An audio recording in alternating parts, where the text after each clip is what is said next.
And so we are tired of waiting for later. We think today is the day.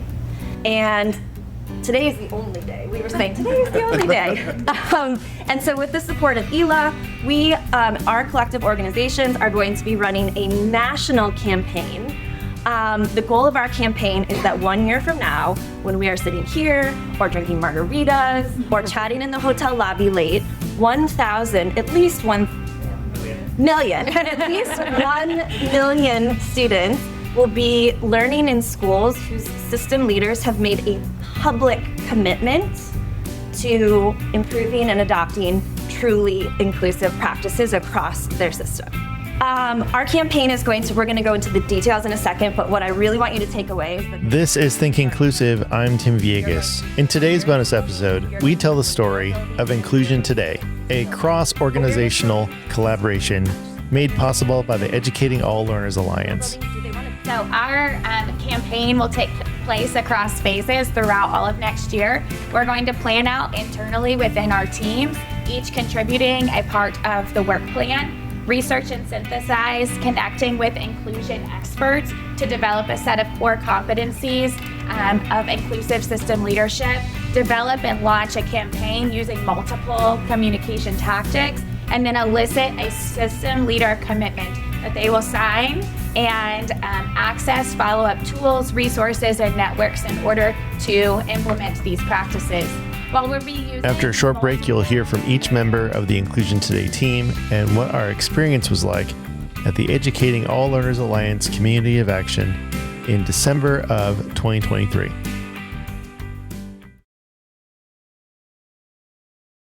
I'm Cindy Camp. I'm the Marketing and Communications Specialist with the Described and Captioned Media Program. Hi there, my name is Justine Katzenbach, and I'm the Director of Organizational Strategy at the Diverse Learners Cooperative. Hey, my name is Sergio Jara Arroyos. I'm the Senior Director of Marketing Communications at Blue Engine. Hi, I'm Brooke Allen. I'm the Executive Director of the Diverse Learners Cooperative. Hi, I'm Brittany Sammons. I work for MCIE. I'm a Professional Learning Lead Coordinator. Okay, so let's think way back. What were your expectations going in to the Community of Action? I remember filling out the form to attend, and in that form, I recall one question. It's like something to the effect of what's the primary reason that you want to attend? And I remember my response being less about the program itself and more about connecting with people. I was in an organization at Blue Engine where I was in a role that was doing very important work, and at times it felt like I was doing important work on my own. So it was important to me that I was meeting and connecting with like-minded individuals at other organizations and just begin to build my network, this ecosystem a little bit more. So that was my expectation, meeting new people that I hadn't met before and willing to talk to strangers. Yeah, we were pretty much all strangers at that point. So I wasn't really sure what to expect. In my current position, I network a lot with teachers and people that I'm trying to help, but I don't get to network a lot with peers. So that's what I was looking for. People who are kind of doing the same thing that I'm doing and seeing what struggles they're having, how do they reach out, how are they working in the community and in the school system. And that's what I was hoping for, but it was all kind of new and unexpected. And we got information, but not a lot before we got there. And so I think we all kind of showed up not really knowing what to expect. I would say my focus was also on just like building my professional community and learning from people in similar roles and experiences, and learning from people in different roles and experiences. But I don't think I fully grasped the idea of a participatory grant funding experience. I read that and thought, interesting, but I'm not sure I really had any actual idea what that would look like in practice. I read the description and I said to myself, and I said to Brittany, how is this going to work? I think I even called Aurora and I was like, okay, really just tell me how this is going to work, because this sounds like it could be really messy. But she assured me that there's a process and that it had been successful, and I just have to trust the process. So, and we did. But I will tell you, Brittany and I got there on the first day, and I'm like, Brittany, like we need to like plan out what we're going to do. Like we need to sit down and write out some notes here, because I do not want to go into this thing completely like with nothing. And we did, but it did like that didn't help. And it's much better to go in with nothing. But I know that now. I didn't know that then, but now I do know that now. I think that when I signed up to attend, I had attended one of these prior. And so I had a framework to go on and knew from my prior experience at a community of action that the most difficult part was finding the nexus of organization, mission, but also personal interest areas so that you could bring your expertise, but also your organization's expertise together to develop something in the education realm. Like it's very broad. And so having to like get specific, but then also stay broad enough to connect with other people was a unique experience. And one that I think if we were to do it a third time or do it a fourth time, we would approach differently in the future too, just because every time that there's a different group of people, you're going to find different intersections of your own little Venn diagrams. Yeah, I had not attended a community of action before and loved the experience. I remember thinking at one point, where are our people? Trying to figure out where we fit in. And I feel like the outcome of how we all connected and the visions of our organizations couldn't have been better matched. Like that was just a really unique, amazing opportunity that we all ended up together. Never mind that our project was selected, right? That was a wonderful surprise and shock. So I too can relate, Brooke, to like the process being really amazing in figuring out how you come up with these problems and solutions and how you get grouped, being a really awesome experience that we had that year. What you said about the idea of going in with, not having this whole pitch already prepared being really important. And I think like the night before, Brooke and I did the same thing. We were like, what do we need to do to prepare for this? This is our focus. This is aligned with X, Y, and Z that we're already working on. In retrospect, that is nowhere near where we ended up going in the process of actually engaging in the community of practice. I think I learned a lot about expectations. I expected needing to have an idea already. And in actuality, it's better to go in with an open mind. It's funny because that was definitely not what I did after a long day of travel. I was just focused on the dinner. I saw the email come in. I was like, I'll deal with that tomorrow in the morning during breakfast, and I'll do the best that I can. But right now, all I want is to go eat. And I was just trying to figure out where to go and hopefully find a group of people that was going to walk over together.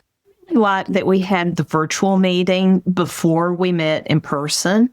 It was nice to be able to get to the hotel and at least recognize a few faces, because I went on my own, getting to the hotel and going, oh, I remember you. I saw you on Zoom. I really wish we could have had 2 or 3 virtual meetings ahead of time. I think it would have made things a little bit easier to get to know people. I felt like that first day was somewhat chaotic, a whirlwind for a lot of us who are very A personalities, and we like things very planned. And you talked about Tim and Justine planning ahead of time and trying to have a plan. It would be nice to feel a little more comfortable, but the process did work, surprisingly. And that chaos, even though it was very uncomfortable for a lot of us, it did all come together in the end. It was just a little more unstructured than what some of us would maybe feel comfortable with. There was a structure there, just not what we thought it ought to be.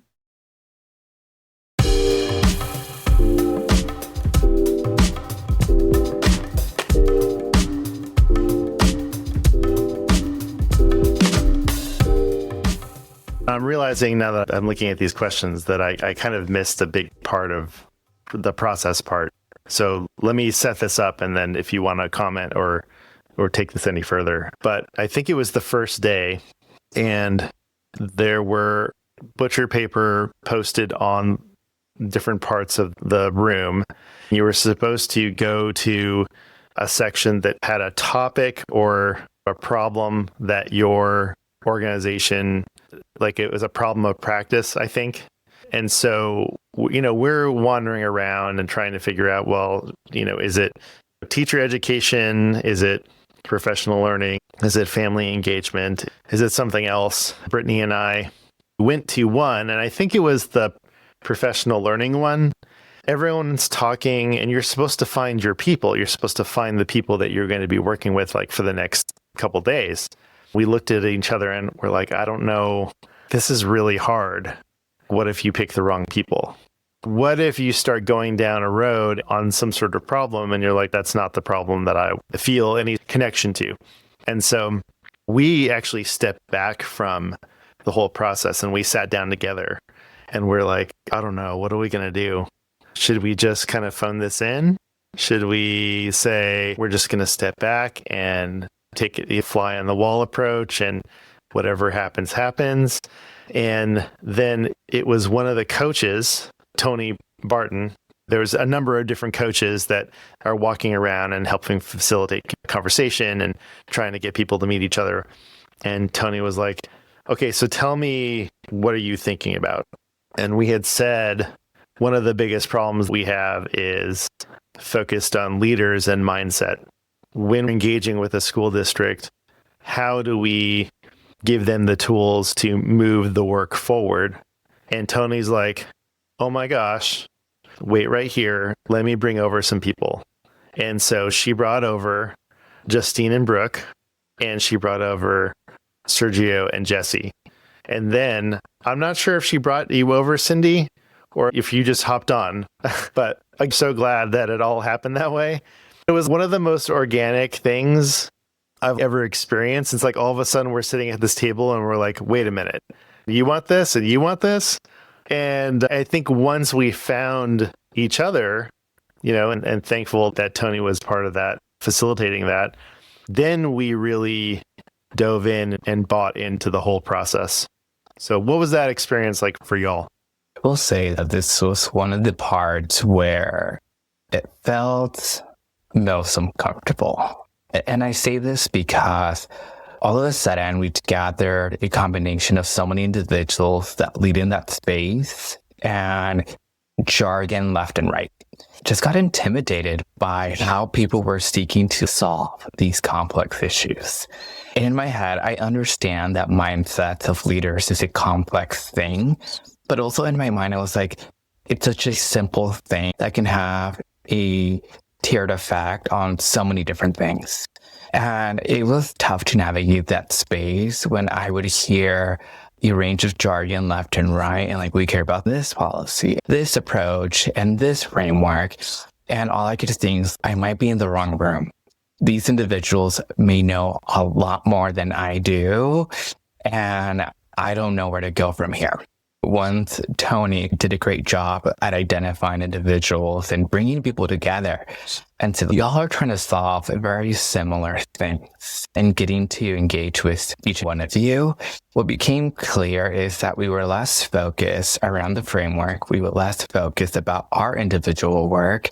We really coalesced around mindsets, unpacking that. We understood that we had different definitions. And it took a while. I remember even in our first several rounds of collaborating, we were one of the groups that was, quote unquote, the slowest.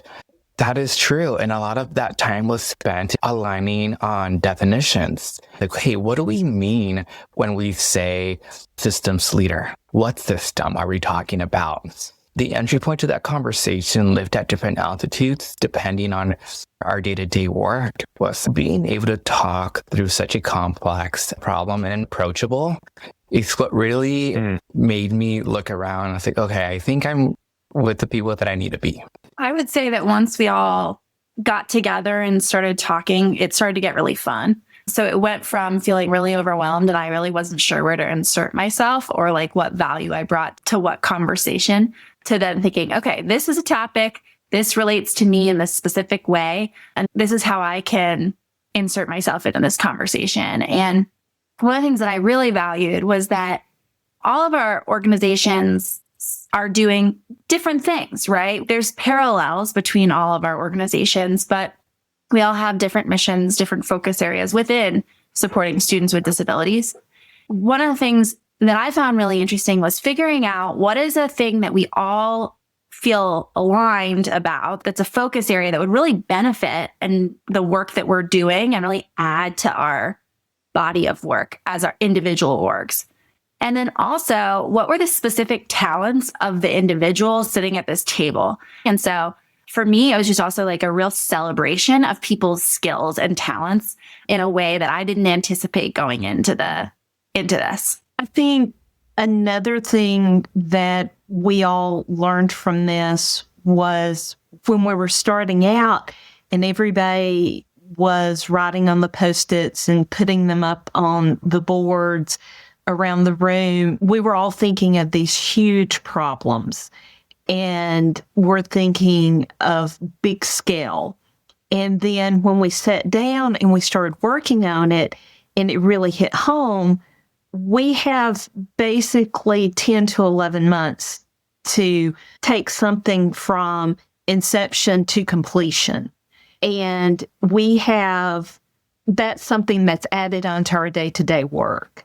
So we really had to scale back and thinking we can still do something very meaningful, but it has to be something that's going to fit into our day-to-day work. And it's not going to be building this huge thing, and that's okay. It still can be very, very meaningful and successful. It's just going to be a little bit smaller in scale than what we initially thought.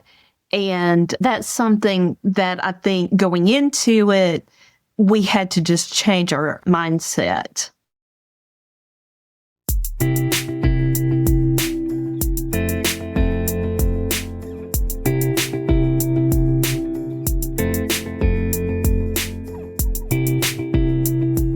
Been reflecting on the aspect of teamwork and the collaborative part of it and wondering why it felt so good.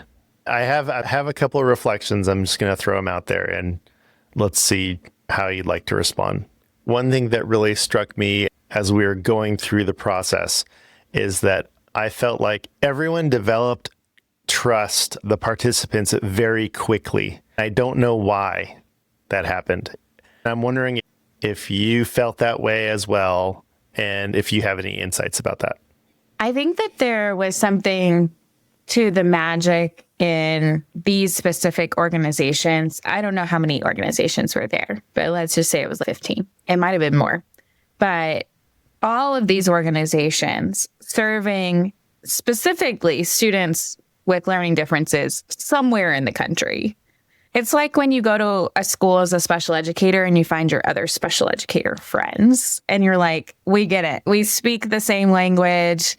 We're going to sit together at PD, right? Like that's your people. You put those people into a room together.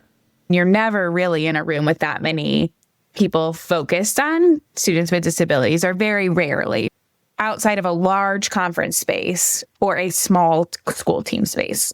So I think that's like 20-ish people in a room where there probably was more. I don't know. I'm estimating, but you put those people into a room and there is this base level of trust that we're here for students. We're here for our communities. We do different pieces of this work. We work with families. We work directly with students. We work with schools. We work with policy organizations. But ultimately, we have a very similar goal. And that felt very apparent to start with. Getting to know some people without doing the work is really helpful. I don't think I met anybody that ultimately landed on our Inclusion Today team the night before. I met you all on the morning of the work. And so I do think that there is something to everybody representing an org that does serve similarly to yours that starts that trust building process right away. I also think that through the process, because there were coaches moving around the room and listening to the conversations, we were fortunate for our coach to say, you all need each other. I feel like that's how it started. When she brought us together, we were all listening very closely to what each person had to contribute to make sense of where people stood on particular ideas and topics, very surface level of the intent of your organization and your mission and vision. But I do think that element helped bring us together. I also felt supported by our coach to really get at what it is that we wanted to solve and the solution that we thought we could conjure up in order to serve our students who learn differently and our diverse populations of students better because they deserve it. Something I would add too is by the end of that day, we had all found a specific role within that team to step up. And this happened inadvertently, but every one of our roles within our organizations is really different. Tim, having you as communications and Sergio as marketing, we put those two into the project. The project wouldn't have been what it was without that specific perspective. Justine and I were good at the project management part, and we stepped into like, okay, let's record all these information. Let's get it into the slide deck. Brittany, your expertise on programmatic pieces and like what do schools really need and at what level do they need it? And you work with so many people at different levels of school organizations. I think that all those things came together as like actually building the project that reflected the team's expertise. And that wasn't on purpose. Like I didn't go like, Tim, you're a comms guy. Let's do this. But it actually shaped what we ultimately did.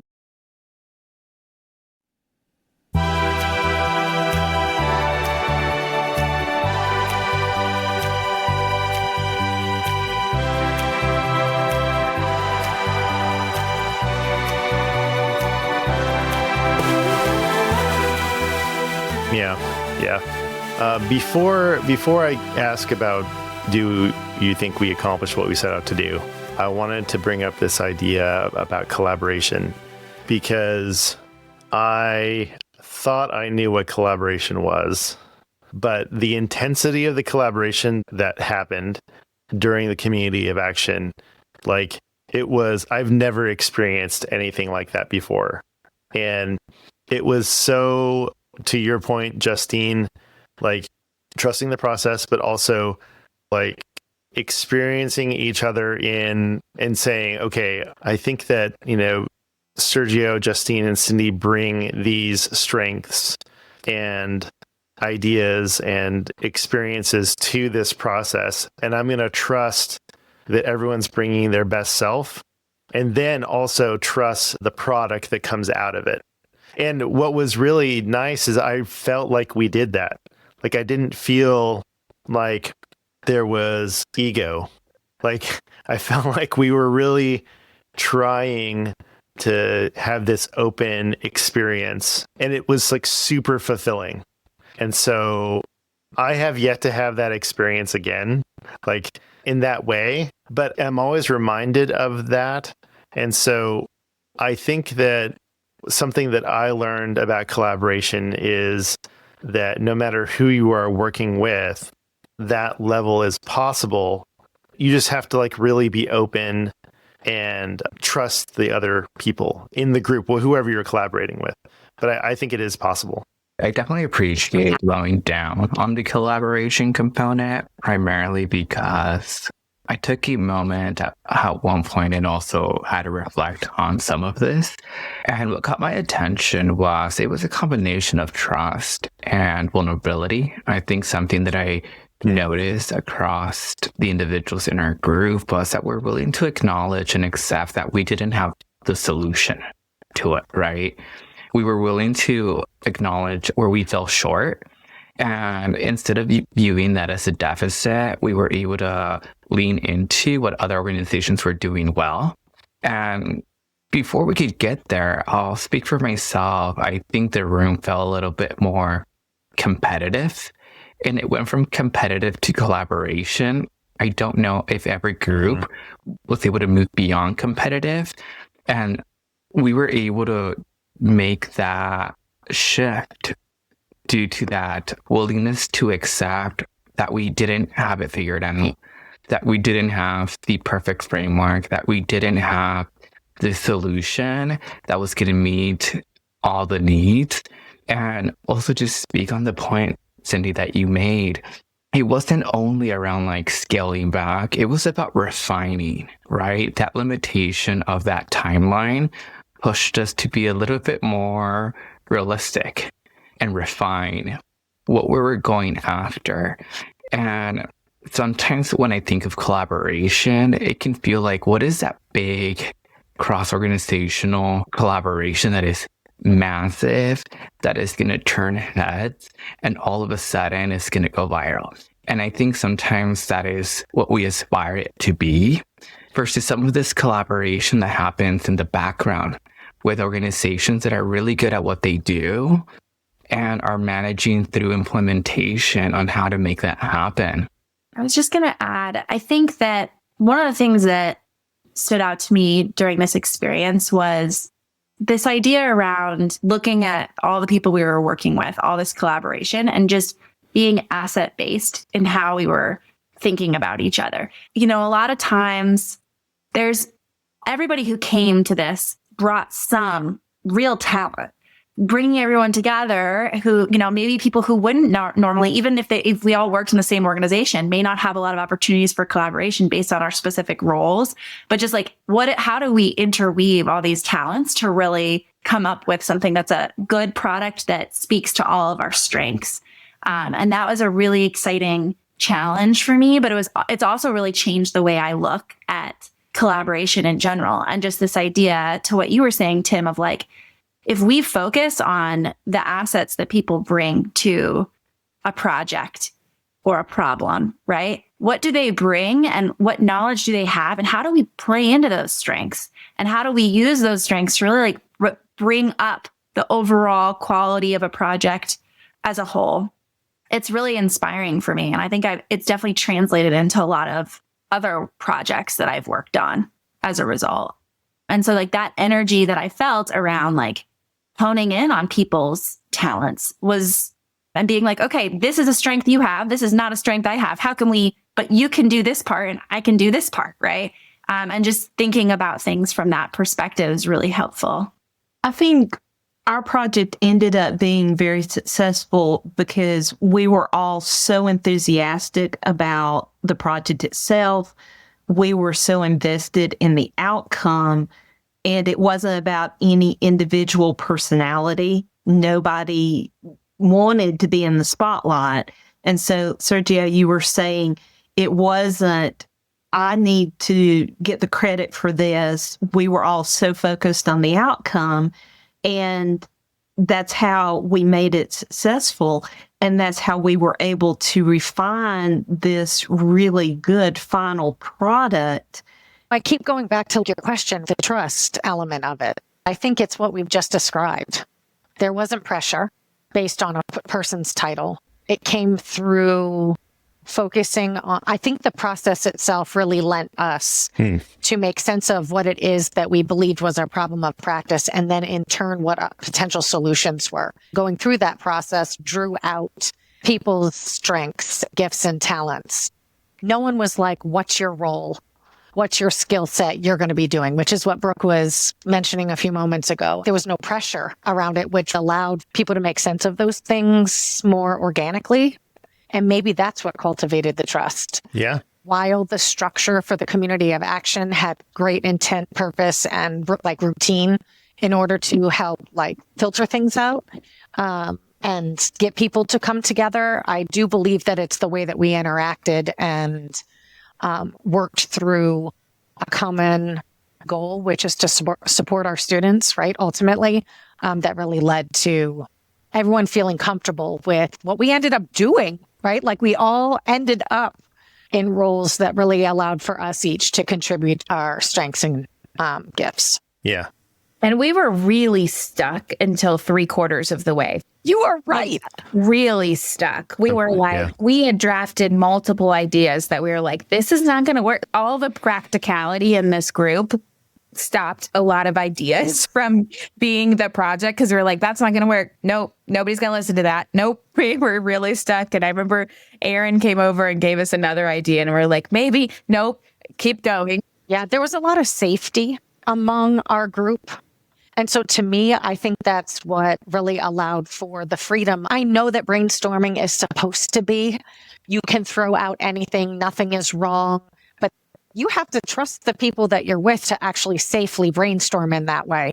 And to your point earlier, Brooke, while we did have an opportunity to have brief introductions or reunite with someone you might already know, there really was not a whole lot of time for our group to really make sense of who we are and generate that safety. We had to trust that it was safe.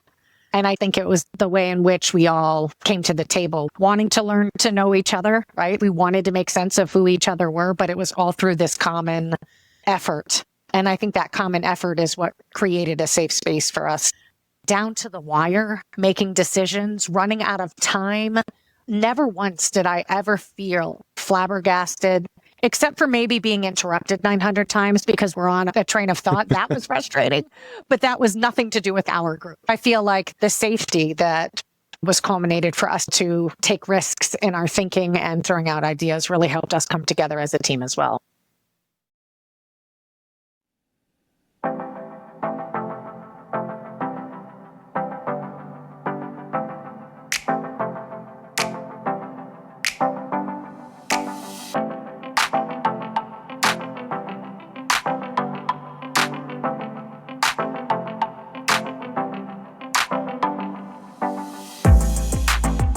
Does anyone want to take a stab or a try at explaining what we did, like the final product? I didn't prepare anyone for this. I mean, I could try, but I was just thinking all of us worked on it. If somebody was like, "Oh yeah, so you got this grant, so what'd you do?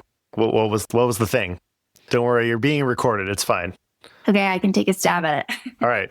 So our idea was that we created a public awareness campaign to try to encourage leaders, so district or system level leaders, at adopting inclusive practices in their schools and districts. And so as a result of that, we created a starter kit that was essentially like a way for leaders to identify areas that they could implement inclusive practices and how to go about doing that.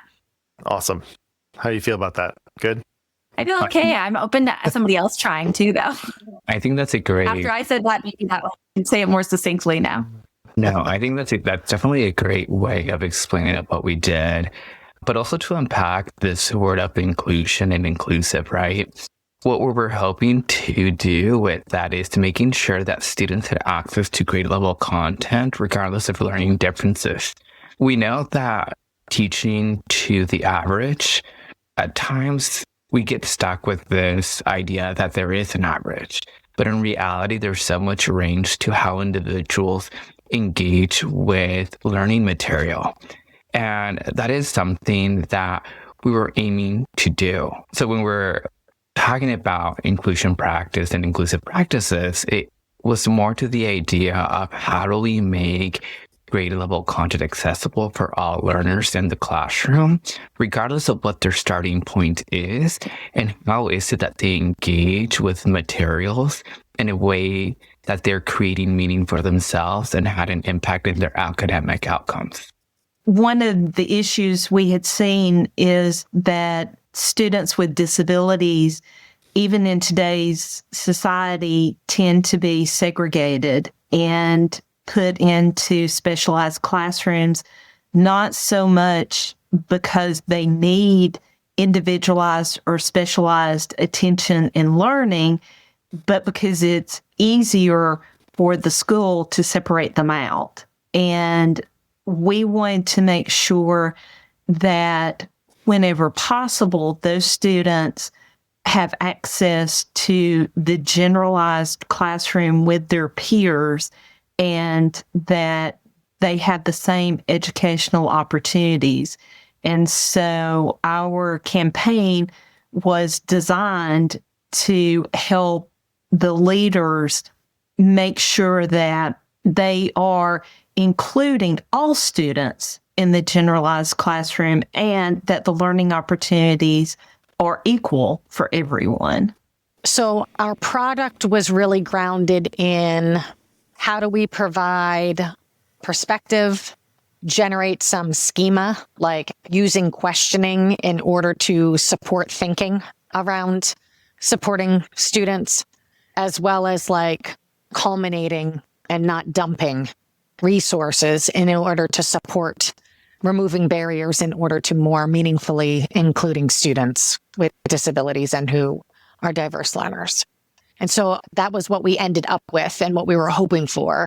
I feel like we were constantly coming back to, is this concrete enough? Can someone take our product and bring people together, have a problem that they want to tackle, and do they have the questioning structure and access to resources to make action steps based on where they are within their system, their school, their position?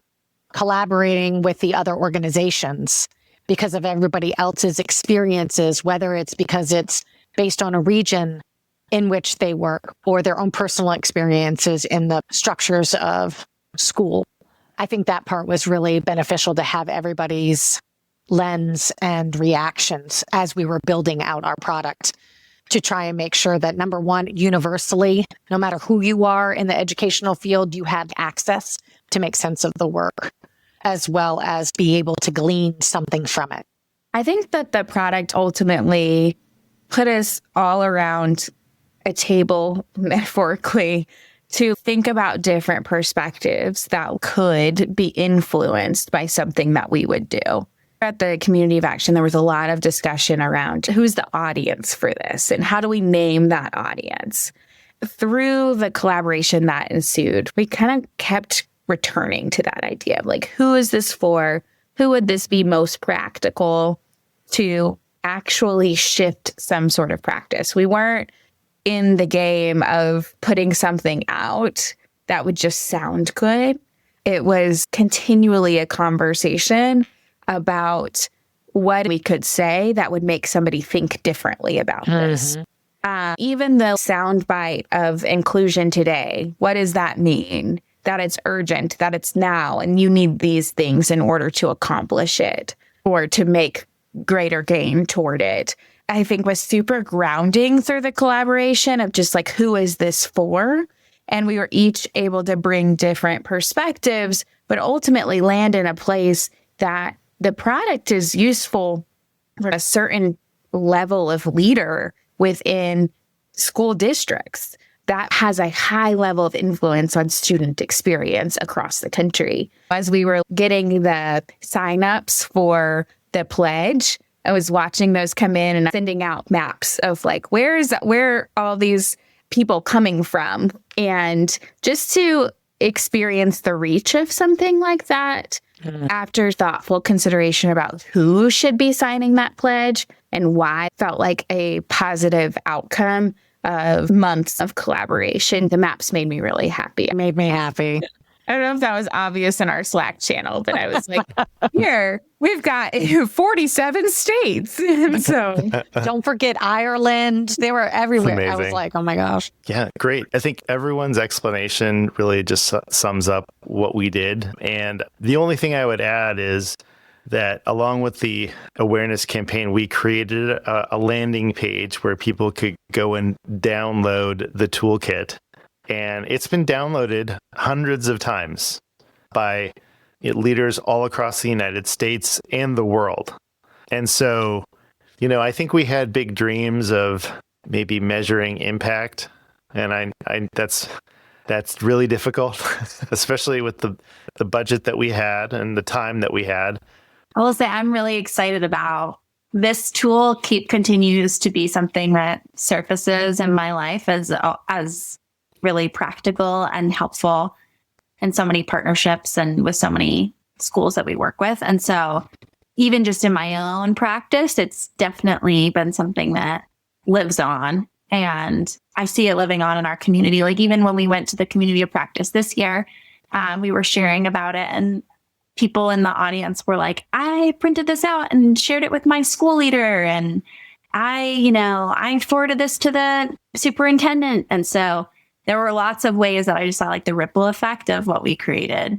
I believe that this tool really is one of like the most evergreen things that we've made. Like it's going to last for a very, very long time. And so I feel very, very proud to be a part of creating this with all of you. And it's just something that I think is a great example of how 4 organizations can come together, do something collaboratively, and no one is like saying, yeah, we did most of this, or, this is really ours, or whatever. It's such a collaborative effort. That's all the time we have for this bonus episode of Think Inclusive. The next episode in your feed is another bonus episode of the Educating All Learners Alliance Community of Action in December of 2024. Ela invited the Inclusion Today team to not only share about what we did over the last year, but also to participate in another round of collaborative grant funding. So you'll hear a little bit from our team, but also the team that won the funding in 2024. No spoilers, though. Now, let's roll the credits. Think Inclusive is brought to you by me, Tim Villegas. I handle the writing, editing, design, mixing, and mastering. This podcast is a proud production of the Maryland Coalition for Inclusive Education. All our music in this episode was provided by Melody.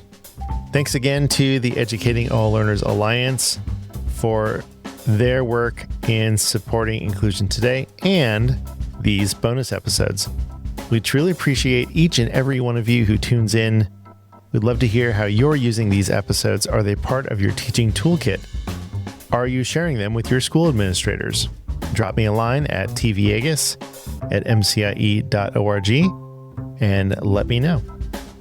Thanks for your time and attention. And remember, inclusion always works. From MCIE.